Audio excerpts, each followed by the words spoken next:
주님께서 여러분과 함께 요한이 전한 거룩한 복음입니다. 주님의 말씀입니다. 오소서 성령님.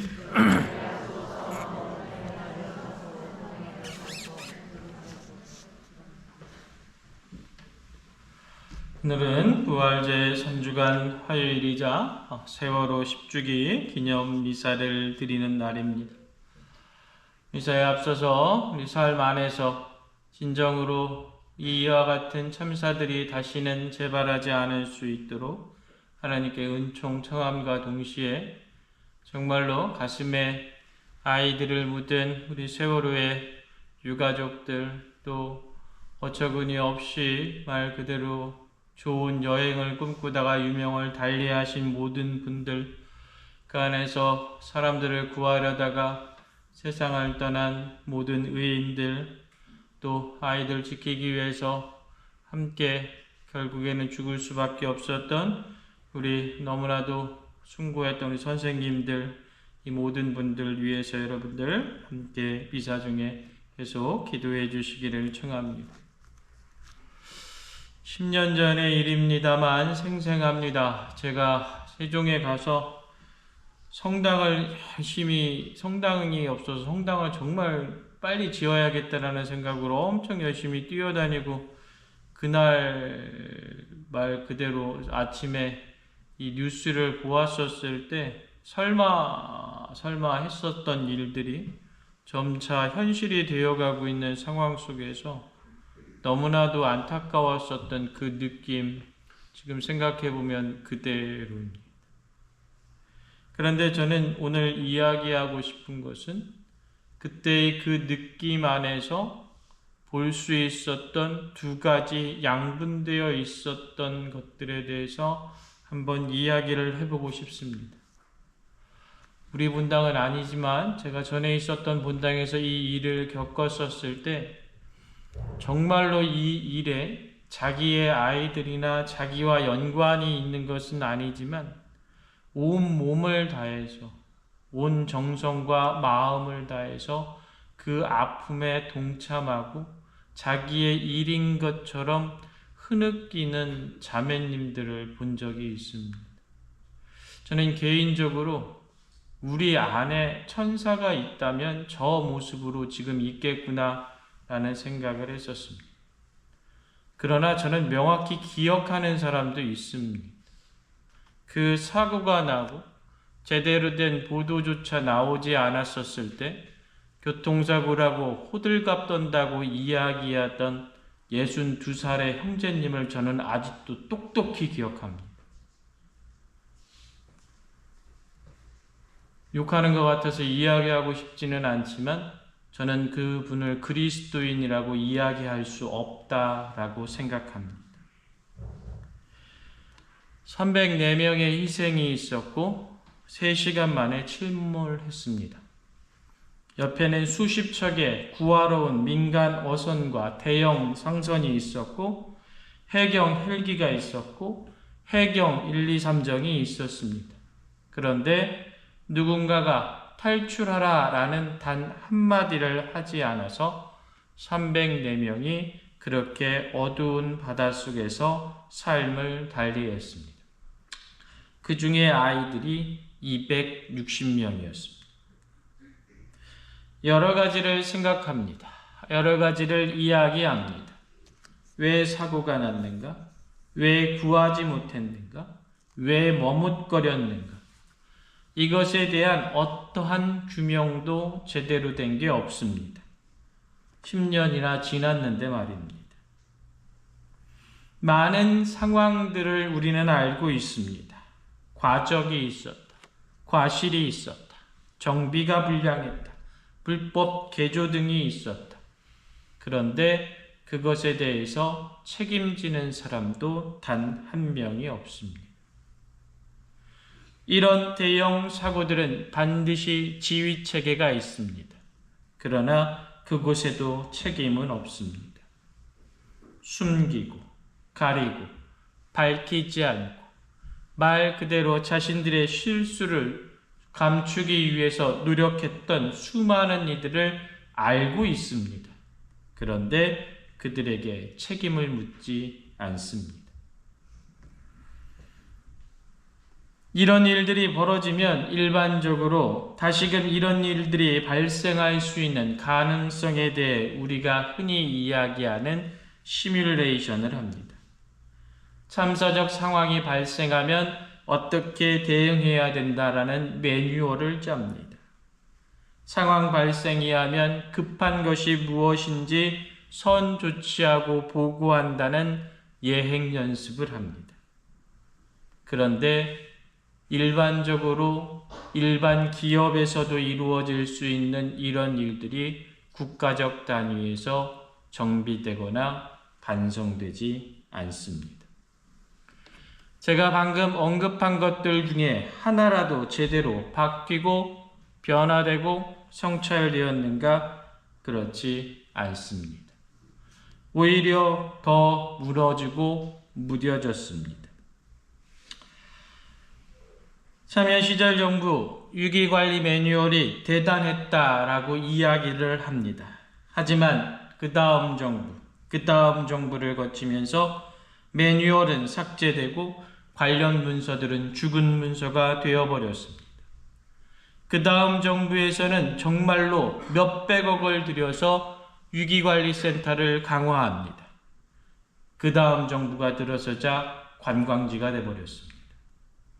결국 이러한 모습의 되풀이됨이 오늘날 이태원 참사와 오송 지하차도 참사를 다시금 되풀이하게 만들어 봅니다. 성찰해 봅니다. 생각해 봅니다. 결국 20년을 지나서 10년 전에 어마어마했던 사건과 최근에 가슴 아픈 10월 29일 이태원 참사, 오송 지하차도 참사를 보면서 결국 이러한 일들을 막을 수 있는 것은 제도나 매뉴얼의 문제가 아니라 오롯이 인간의 문제임을 깨닫게 됩니다. 자신들만을 위해서 썩어빠진 권력 노름과 대통령, 국회의원의 반짝거리는 배지에만 여념이 없는 인간들이 있습니다. 캐캐묵은 관료 제일주의에 빠져서 무사 안일주의에만 집착하고 보고서 글자 크기에만 여념이 없는 관료 집단들이 있습니다. 피어 얻을 때만 입바른 소리를 해대는 수많은 지역의 정치 집단들이 있습니다. 이들에 대해서 추상 갖고도 엄중한 심판을 내릴 때 비로소 내 아이들과 나의 안전이 지켜질 수 있습니다. 오늘 세월호 모두 발언을 했던 어머니가 이런 이야기를 하였습니다. 10년 전 세월호 사건이 났을 때 내 아이가 아니라서 다행이라는 생각이 들었습니다. 한데 2년 전 그 나이 또래였던 내 아이가 이태원에서 같은 상황을 맞이하였을 때 너무나 힘들고 어려웠습니다. 그러기에 앞에 계신 분들은 저와 같은 실수를 하지 말고 함께 안전한 사회를 만드는데 동참해 주십시오. 어떤 사람들은 이야기합니다. 10년도 지난 이야기 그만 좀 하라고, 지난 이야기 그만 좀 우려먹으라고 말합니다. 그러나 10년이 아닌 20년이 지났어도 아무것도 나아진 게 없고 달라진 게 없고 밝혀진 게 없기에 부모의 마음은 아직 2014년 4월 16일에 머물러 있습니다. 이와 아픔을 함께하는 사제와 수도자들의 마음 역시도 그 즈음에 머물러 있습니다. 혹여 위와 같은 이야기를 하는 그리스도인들이 있다면 이야기하고 싶습니다. 2000년도 지난 십자가 사건은 우리가 몇 주 전에 그렇게 불도 끄고 노래 부르면서 기리고 추모했습니다. 목에, 가슴에, 팔에, 주머니에 그렇게 지녀가면서 가지고 다니기를 마다하지 않습니다. 이쁘고 아름다운 십자가를 위해서라면 몇백만 원도 아깝지 않습니다. 2000년도 지난 그 사건은 그렇게 기리는데 오히려 10년도 안 된 예수님이 가장 아파하는 사건은 왜 자꾸 잊으라 하는지 저는 잘 모르겠습니다. 적어도 그리스도인이라면 그들의 아픔이 무엇인지 깨달아야 합니다. 그만하라고 이야기하는 것이 아니라 이제는 밝히라고 책임지라고 말할 수 있어야 합니다. 그것이 연대이고 그것이 공동선이고 그것이 그리스도인들의 사랑 실천입니다. 그리고 그것이 그리스도인들을 만들어주는 가장 기본적 모습입니다. 사랑하는 형제자매 여러분, 세월호 참사라는 가장 아픈 참사가 지나고도 우리는 또다시 이태원 참사라는 어처구니 없는 참사를 겪었고 빗속길에서 퇴근길에 물에 빠져 죽는 오송 지하차도라는 그 어마어마한 참사를 또 한 번 겪었습니다.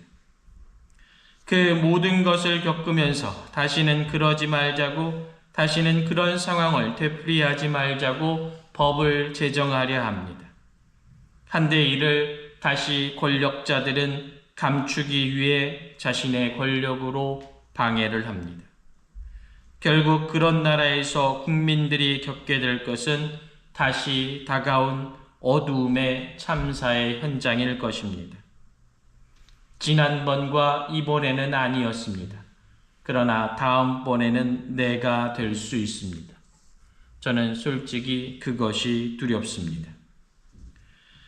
모든 사회적 참사에 있어서 가장 중요한 것은 원인 규명입니다. 원인 규명이 없는 대책은 미봉책에 불과하고 그 틈이 벌어져 다시금 제2, 제3의 참사가 등장한다는 것을 우리는 경험으로 알기 때문에 그렇습니다. 적어도 관련된 모든 참사의 원인과 책임을 규명하여 다시는 내 아이들이, 내 주일학교 학생이, 적어도 내가 아는 내 이웃의 형제 자매들과 그 아이들에게 유업의 어두운 그림자가 다가오지 않도록 우리는 막아야 합니다.